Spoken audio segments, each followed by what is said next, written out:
shooting, active shooter at the school, 3125 South Kings Highway, Cross Street Arsenal, and Juniata. 704, ambulance was 703, who's currently on scene. Medic 32 respond, active shooting at the school, 3125 South Kings Highway. We're getting some news that there were shots fired at a visual performing arts school on South Kings Highway at the 3100 block of South Kings Highway. Breaking news, a deadly school shooting in South St. Louis.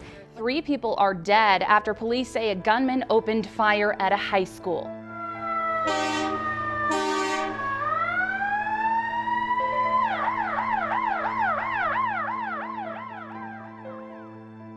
I'm heartbroken for these families who send their children to our schools hoping that they'll be safe. Our children shouldn't have to experience this. And to think about how preventable it truly is, I don't know how anyone couldn't feel frustrated, frankly.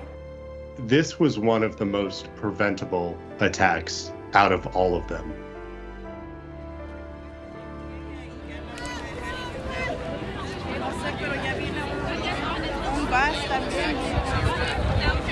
I need to know what this is. My name is David Reedman. I'm the founder of the K-12 School Shooting Database. It's a resource that documents more than 2,300 shootings at K-12 schools from 1966 to present.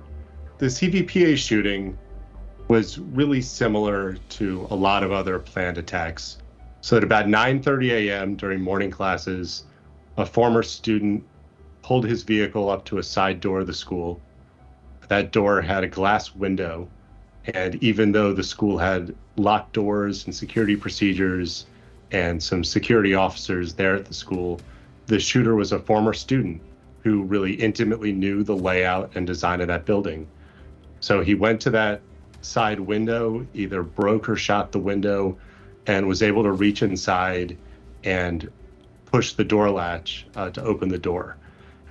And he had a semi-automatic rifle and about 600 rounds of ammunition with him.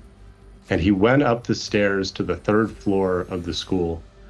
And when he got up to the 3rd floor, he started firing in the hallway. He fired in the hallway, fired in the classroom. Other students were able to get away. There were 2 severely injured, 1 teacher and 1 student who ultimately died. Others were wounded, but the shooter ended up in a classroom where police were able to surround that area, keep him from being able to get to any other part of the school, and ultimately he was shot and killed a few minutes after the shooting started.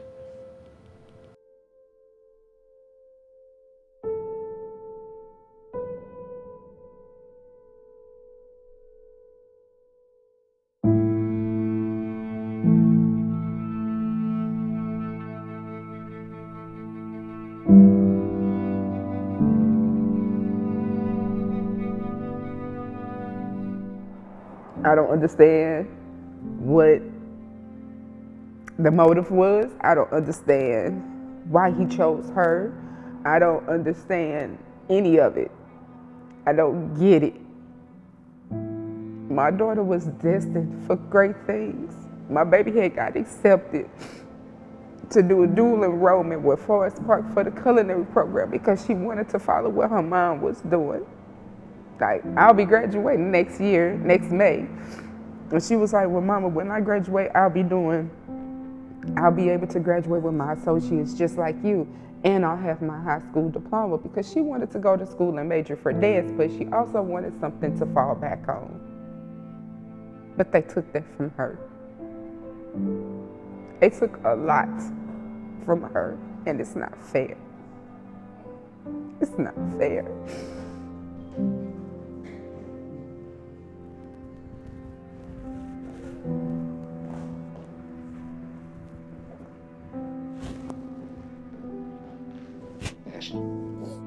My daughter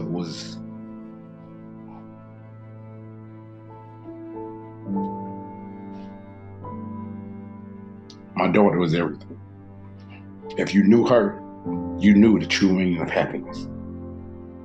Miss Kushka, she was my teacher freshman and sophomore year. She taught PE and health. She It's kind of unreal to think that she's gone. Like when I literally just saw her the other day, she was just the sweetest lady. She was always the sweetest lady.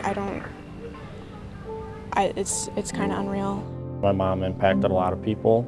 Her passion was teaching, so we still have a lot of questions that haven't been answered. Could it have been prevented? If you look behind me, you see that growing memorial, and it's that memorial that is fueling the investigation that now has the FBI jumping in on this investigation to see why this unfolded. How about the notebook? Why did he target the school, or did he target individuals at the school? Anything more you can tell us? Sure. The school was the target. There was a disconnect between him and what he felt was the school community. He felt isolated and alone. I think those two paragraphs that I read really kind of summarize what was in his mindset. But the school had, from his apparently,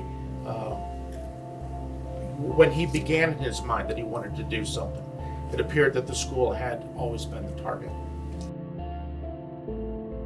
I don't have any friends. I don't have any family. I've never had a girlfriend. I've never had a social life. I've been an isolated loner my entire life. This was the perfect storm for a mass shooting. This note really follows the pattern of crisis, which is really common for both school shootings and just generally mass public shootings.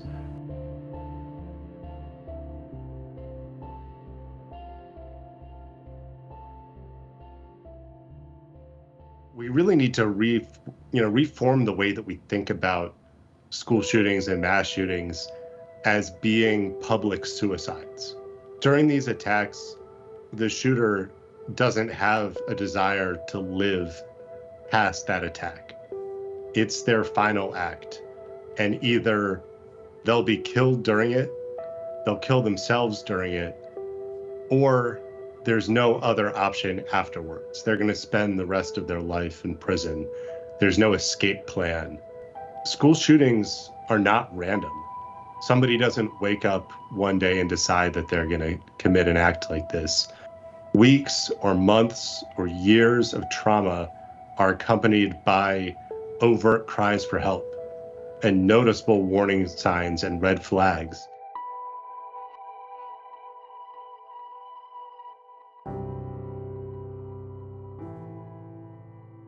But I've got to give credit to the family. They made every effort that they felt that they reasonably could, and I think that's why the mother's so heartbroken over the families. The mother, the adult daughter, they worked with him. They kind of had a system where they would track, what might come in the mail, his interactions with others, and try and ensure that he's engaging people, that he feels loved. So it's just, I don't know what to say. After the shooting has been committed, it's impossible to sympathize with somebody who's murdered innocent people. But up until the moment that shooting occurs, it's a person who's suffered incredible trauma that is crying for help. If you think about the crisis as a balloon, it's filling up little by little until it's at the point where it's about to pop.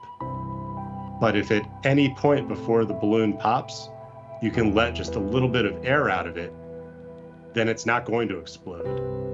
And that's where those days leading up to the shooting, recognizing that somebody is in crisis, and those officers not only thinking about how do we take this weapon away, but how do we connect this person with a resource tonight? How do we talk to this person about what they're feeling?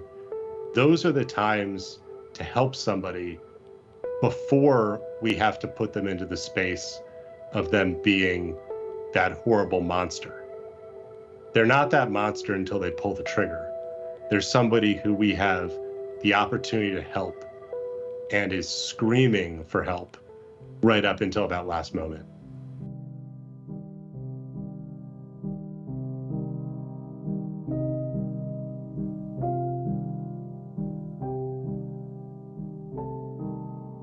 some people talking about Missouri's Second Amendment Preservation Act, and that might prohibit local law enforcement like you turning any information into the FBI or federal investigators. What is your interpretation of that? And do you believe that any findings that you have might not be able to be turned into a hire?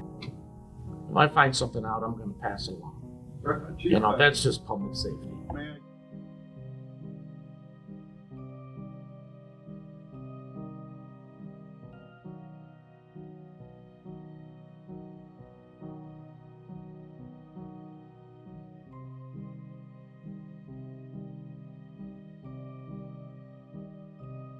I think you should see it, and you should see it sooner than later. There's really nothing to hide. We don't hide anything. We're transparent, but we want to make sure that investigation's done thoroughly. We'll get this out, and then anybody that's calling up, we talk to all the schools. Maybe we haven't broadcasted it through the media, but it's certainly we're having conversations behind the scenes.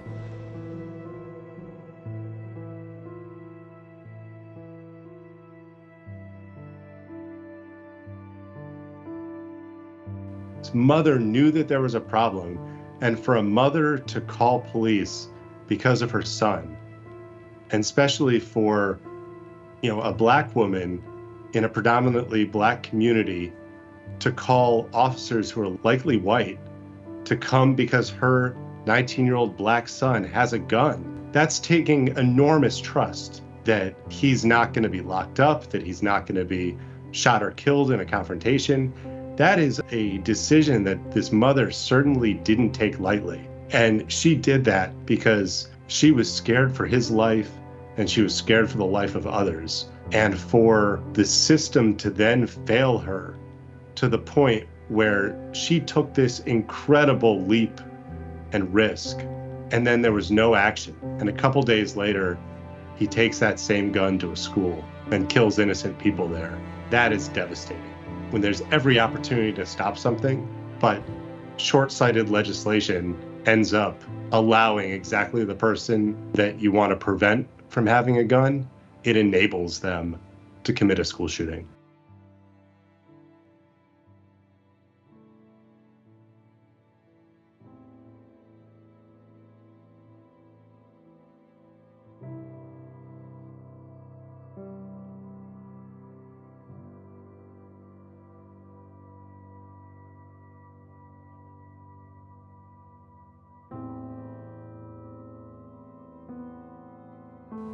When a shooting like CVPA happens where there are 2 people killed, what's ignored is the hundreds of other students who lived the same experience of students at Parkland or students at Uvalde or students at any of these hundreds of other schools that have had the mass fatality shootings.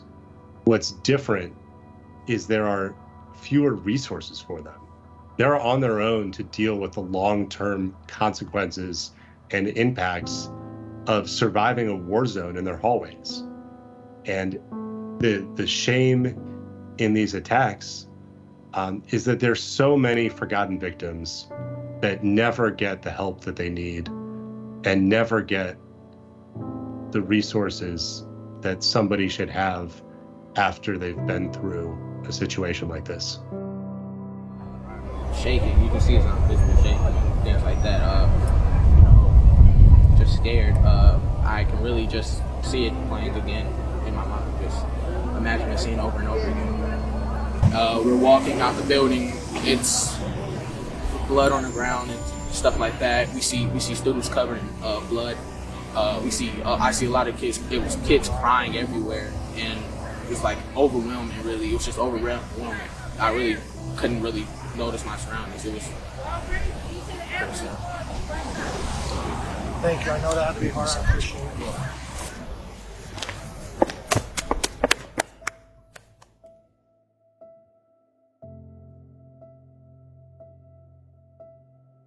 It's okay to be not okay. Gun violence is a public health crisis.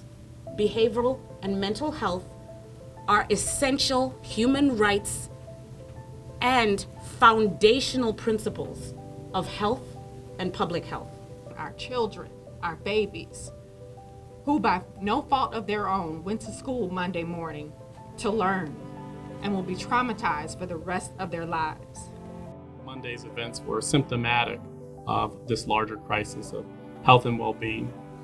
And what we wouldn't want people to lose sight of is the fact that issues like Monday, they're connected to a greater picture, that the community needs to come together and must come together to support. And what's been amazing is in the last 48 hours, we've received more calls, more emails, and more gifts just trying to problem solve, not just around the acute issue. What's been amazing is that people do understand that this is part of a greater context that needs to be addressed.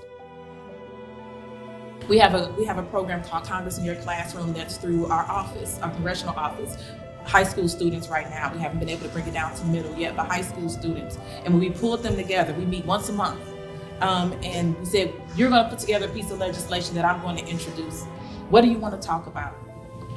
Mental health. Mm-hmm. They said we want mental health services more in our schools. Mm-hmm. After the school shooting at CVPA, they said, we're afraid. In school, we don't feel safe. And when we're hearing from the students and they're saying they don't feel safe, and then when we hear from the parents saying that I don't feel safe sending my kid to school, but what else do I do? I'm working 2 jobs and all of the things. How are the children? Our children are not well. They want the adults to pay attention. They just want attention. The kids need attention. They want somebody to acknowledge their being, acknowledge that they're actually here and that I'm a person and that my feelings matter. It is not enough to not be forgotten. It is something I believe entirely different to truly be remembered. And that is what we want to push here at CVPA for both Jean Kushka and for Alex Bell. The CVPA shooting is largely forgotten or unknown to the national audience because only 2 people died.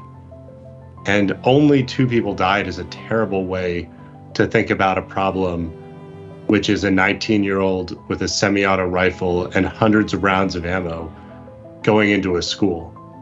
This could have easily been dozens or hundreds of people killed at the school, but the students and staff were heroic.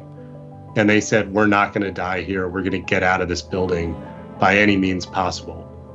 And we need to remember that students and teachers are their own greatest advocates and greatest resources. And they need to be trusted and given the opportunity to get away and to take action when one of these shootings happens. The kids that jumped out of windows, the kids that said, we're not staying here, that's the reason that dozens or hundreds of people weren't killed.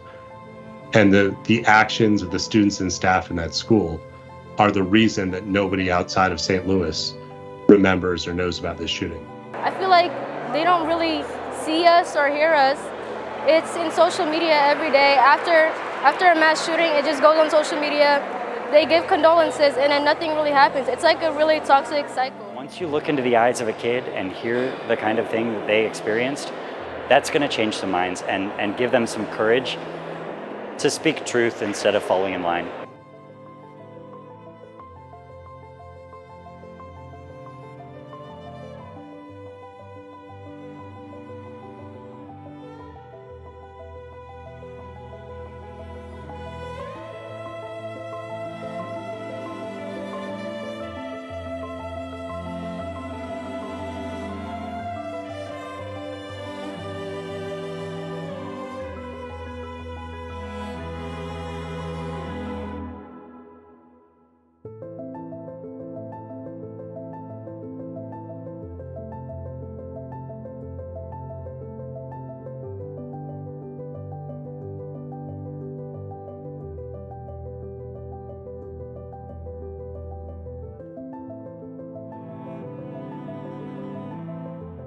I'm coming to terms with it, so to speak.